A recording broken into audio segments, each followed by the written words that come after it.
Iran is feeling threatened. US President Donald Trump has stationed B-2 Spirit stealth bombers on a remote island in the Indian Ocean for one purpose. The US is preparing to bomb. Now, Iran is targeting a key US military base in what it calls a preemptive strike that it hopes will wipe it off the map. At least Iran says that's what it's doing.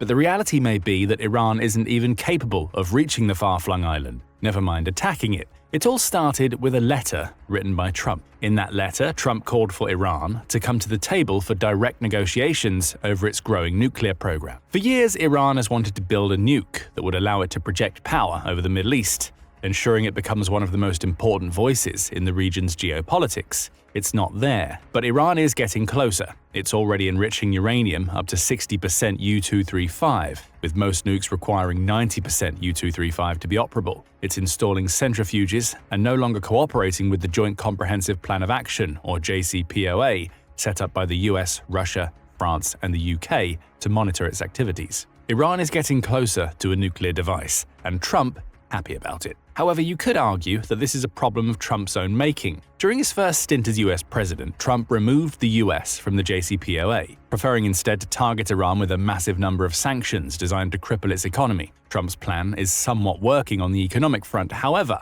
With the US as the key power broker in the JCPOA, remember that Russia and, to an extent, China are allied to Iran, the entire deal is falling apart. Trump wants to make a new deal. Iran has refused. And now Trump is positioning US aerial bombers on an island named Diego Garcia as a threat. Iran has to come to the table, or there will be hell to pay. The problem for Trump is twofold. First, Iran has flat-out refused to open direct negotiations with the United States. The country's president, Masoud Pezeshkian, said, "We responded to the US president's letter via Oman and rejected the option of direct talks, but we are open to indirect negotiations." That's not good enough for Trump. He wants his administration on the case, just as we're seeing with Ukraine and Russia, and he believes that indirect negotiations won't help him get what he wants. Hence the reason for the bombers on Diego Garcia. If they don't make a deal, they'll be bombing, Trump told NBC on March 29th. But there's a chance that if they don't make a deal, that I will do secondary tariffs on them like I did 4 years ago. Threats abound, but nothing has happened yet outside of the repositioning of US bombers, which we'll return to in a moment. The second and far bigger problem for Trump is that Iran isn't taking these threats lying down. It's now threatening an attack against the very island that the US intends to use as a launching point for its B-2 bombers. And to make matters worse, it's not just the US Iran intends to hit. It's everybody who's cooperating with the United States. On March 29th, a senior Iranian military official spoke to the UK media outlet The Telegraph. He initially said that Iran was preparing a strike. There will be no distinction in targeting British or American forces if Iran is attacked from any base in the region or within the range of Iranian missiles. When the time comes, it won't matter whether you're an American, British, or Turkish soldier. You will be targeted if your base is used by Americans. That's a stark warning, with Iranian state media adding more. Iran possesses adequate weapons for such an attack from its mainland, such as newer versions of the Khorram-Shah missile and the Shahed 136B kamikaze drone with a range of 4,000 kilometers, approximately 2,485 miles. And it gets worse for Trump. Initially, Iran threatened Diego Garcia with retaliatory strikes. Now the rhetoric is changing. On March 31st, The Telegraph reported on new comments by an Iranian military official warning that Iran may have no choice but to hit the island first. Top commanders are being urged to launch preemptive strikes on the island and its base if Trump's threats have become more serious, claimed the official, before adding that discussions about the island have intensified since the Americans deployed bombers there. The situation is heating up in the Middle East, and it's starting to feel like the US and its allies are creating a powder keg that could blow up right in their face. But let's backtrack for a moment. We've mentioned Diego Garcia several times at this point, which brings us to a pair of obvious questions. What is Diego Garcia, and why does Iran feel so threatened by it? Far from being an individual, as the name might suggest, Diego Garcia is the largest of several islands that make up the Chagos archipelago. It's sovereign territory that's currently controlled by the US, which built a military base on the island back in the 1970s. Since then, the base has been jointly operated by the UK and the US. The UK owns the land, and the US uses the base to project power and deploy attacks in the Middle East. It's also a proven commodity for the US military. During the War on Terror that erupted in the wake of the September 11, 2001 terrorist attacks, the US used Diego Garcia as a base from which to send its bomber aircraft to Iraq and Afghanistan. That will immediately worry Iran. Iraq is the country's direct neighbor, so it knows that the US has proven that it can reach Iran with its bombers from the island. Right now, there are believed to be 4,000 active military personnel and civilian contractors on the island. with the US and UK contributing all of the soldiers. That alone wouldn't be enough to make Iran feel threatened. Sure, it's never great to have enemy soldiers stationed on a base that's fairly close by. However, those soldiers weren't preparing for an attack. Most would have been maintaining the base and completing their service before heading home. But that isn't the case. The US is changing how it uses Diego Garcia, and Iran is starting to feel threatened. Well, the B-2 Spirit bombers we mentioned earlier are starting to amass. The first reports of the bomber's arrival came from the War Zone, or TWZ, on March 25th. It tracked radio traffic from various locations to confirm that at least 3 B-2 bombers were en route to Diego Garcia in the wake of Trump's initial threats to bomb Iran into oblivion if it doesn't enter nuclear negotiations with the US. Alongside those bombers, the US also appears to have deployed at least 3 C-17 cargo planes and up to 10 aerial tankers to the island. Those tankers are important. They allow US aircraft to refuel while they're flying, ensuring that they have the range to reach any target and return to base safely, a target like Iran. By March 26th, the UK Defense Journal had an update on the Diego Garcia situation. Far from only positioning 3 B-2s on the island, the US has now moved at least 7 onto Diego Garcia, massively expanding its military presence on the British-owned base. This marks a further escalation in the ongoing preparations for large-scale military action, potentially targeting Houthi forces in Yemen and, as some analysts suggest, Iranian military infrastructure. The journal also provided more updates on the supporting aircraft arriving on Diego Garcia. The tankers were identified as KC-135, which were initially staged at important Pacific locations including Hawaii, Guam, and California. Now, those tankers are on Diego Garcia. No wonder Iran is feeling threatened to the point that it's considering a preemptive strike. After all, the B-2 is one of the most powerful aerial assets in the US Air Force's arsenal, a stealth bomber capable of dropping conventional and nuclear bombs. The B-2 entered service in 1999 and was used to strike Serbian targets during NATO's campaign against the Federal Republic of Yugoslavia. Though the US initially produced 21 of these terrifying bombers, only 19 are believed to be in service today. That makes the transfer of 7 of these bombers to Diego Garcia one of the most remarkable US military buildups in recent memory. The US is dedicating well over a quarter of its B-2 force to threatening Iran. The aircraft itself has a 172-foot wingspan and measures 69 feet high and 17 feet long. It's powered by 4 General Electric Aviation F118GE100 turbofan engines, each capable of delivering 17,300 pounds of thrust.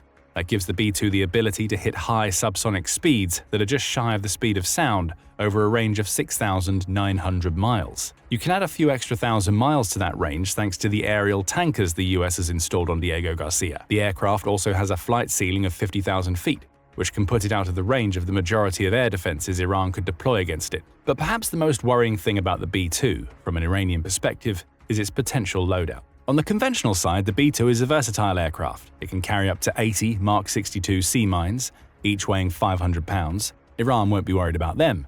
It's not gearing up for a naval fight against the US. Far more concerning is the B-2's ability to carry up to 80 Mark 82 bombs, which also weigh 500 pounds but are used to strike targets on land. Depending on the mission, the B-2 can also come loaded with GBU-38 JDAMs, GBU-31 JDAM, up to 16 Mark 84 bombs, which weigh a staggering 2,000 pounds each, and missiles including the AGM-154 JSOW and AGM-158 JASSM. There's also the nuclear aspect of the bomber for Iran to consider. The B-2 can carry and drop up to 16 B-61-7, B-61-12, or B-83 nuclear warheads. If the US wants to get really serious with its nuclear threat, it can also load up to 8 B-61-11 bombs onto the aircraft's rotary launchers. These bombs weigh 1,200 pounds and have a 400 kiloton yield, which is more than enough to devastate most Iranian cities. Iran doesn't want to see these terrifying stealth bombers in its sky. That's why it's preparing a preemptive strike against Diego Garcia. However, that brings us to another important question. Is Iran even capable of hitting the island?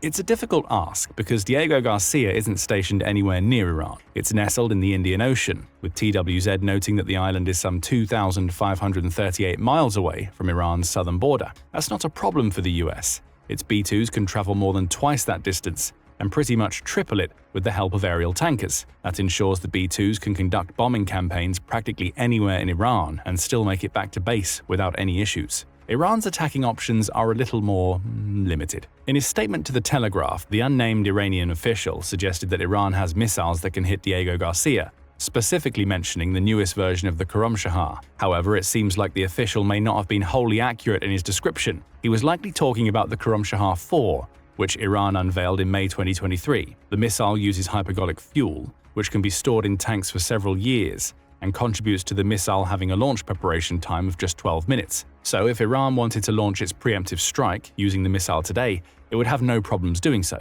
The missile is also intelligent. Its airframe is made using strong composite materials that make it harder to shoot out of the skies. Plus, it uses a mid-phase navigation system for course correction rather than terminal guidance, making it difficult to interfere with the missile's trajectory using electronic warfare systems.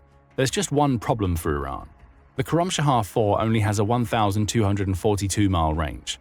If Iran is going to try and use it to deliver 3,306 pounds of devastation the missile is capable of delivering to Diego Garcia, it needs to increase that range by at least 1,000 miles, and is limited to launching the missiles from Iran's southern borders. That second limitation makes the Khorramshahr 4 an easy target for the US if it sends its bombers to Iran. As for other missiles, Iran doesn't really have many options. TWZ highlights that the Khorramshahr 4 has the longest range of any missile in Iran's arsenal. If it's going to have any chance of hitting Diego Garcia with a missile strike, it'll either need to deploy missiles via its navy, which is currently outside Iran's capabilities, or fire them from another country. Is any nation that's close enough to Diego Garcia to allow that to happen going to risk a full-blown war with the US? It seems unlikely.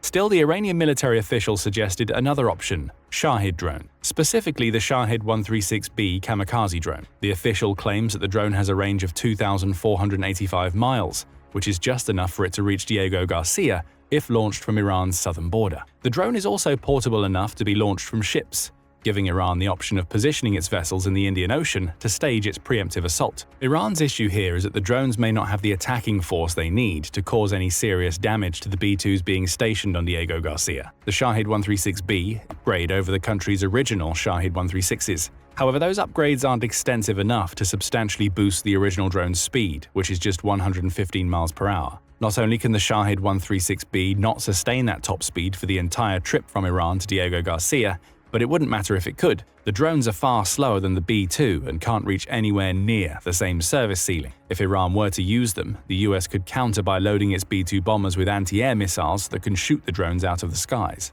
That's assuming the US doesn't simply rely on the air defenses it has likely installed on Diego Garcia to do the job. So drones may not be an option for Iran. The Shahid 136B can pack enough of an explosive punch to cause some serious damage to a B-2. Iran's problem is always going to be getting those drones close enough to cause that damage in the first place. So what about Iran's other option? Well, it has an air force, though it's far from spectacular. According to Global Firepower, or GFP, which ranks 145 military nations annually to discover which is the most powerful, Iran has the 20th best air force in the world based on asset volume. Among its 552 aircraft are 188 fighter jets, 21 attack types, and 10 special mission aircraft. The country also operates a tanker fleet with 6 aircraft, meaning Iran could mimic the US tactic of relying on what amounts to aerial refueling stations to ensure its aircraft could get to Diego Garcia, drop their bombs or fire their missiles, and then get back home. At least it could, were it not for one problem. Iran's air force is massively outdated.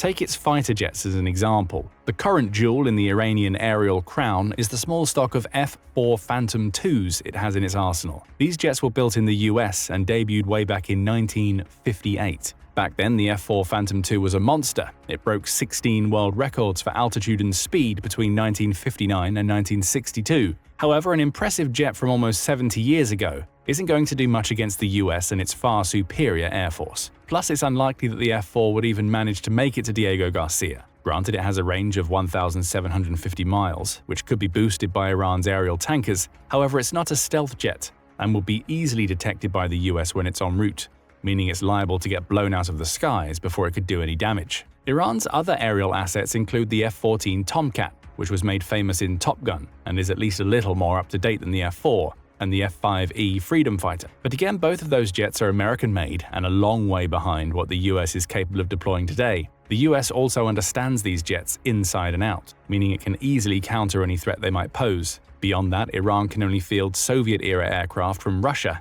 and similarly old fighter jets from China, such as the Chengdu J-7 F-7 Fishcan that was introduced in 1966. In short, an Iranian Air Force assault on Diego Garcia seems to be out of the question, and with the country's longest-ranged missile not being able to touch the island and its best drone only just managing to get there, Iran's only other option is its navy, and that isn't going to do much.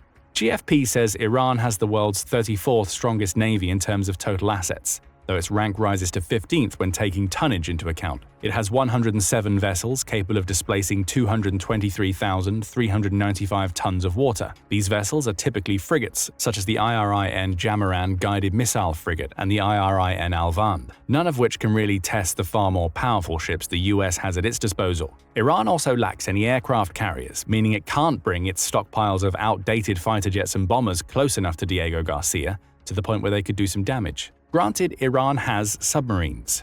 25 of them, in fact, and they may have held the key to a successful preemptive strike against the US base. The problem is that most of these submarines are Kilo-class vessels, built by the Soviet Union in 1982. Not only are they diesel-powered, making them easier to detect underwater, but they're not equipped with missile systems Iran can use to attack land targets. The submarine can hit threats in the air thanks to being equipped with SAN-8 or SAN-10 surface-to-air missile systems. However, unless the US is flying its B-2 bombers in low formation, and Iran somehow identifies the stealth aircraft using its submarine's outdated radar systems, those missiles won't present much of a threat. That's the problem for Iran.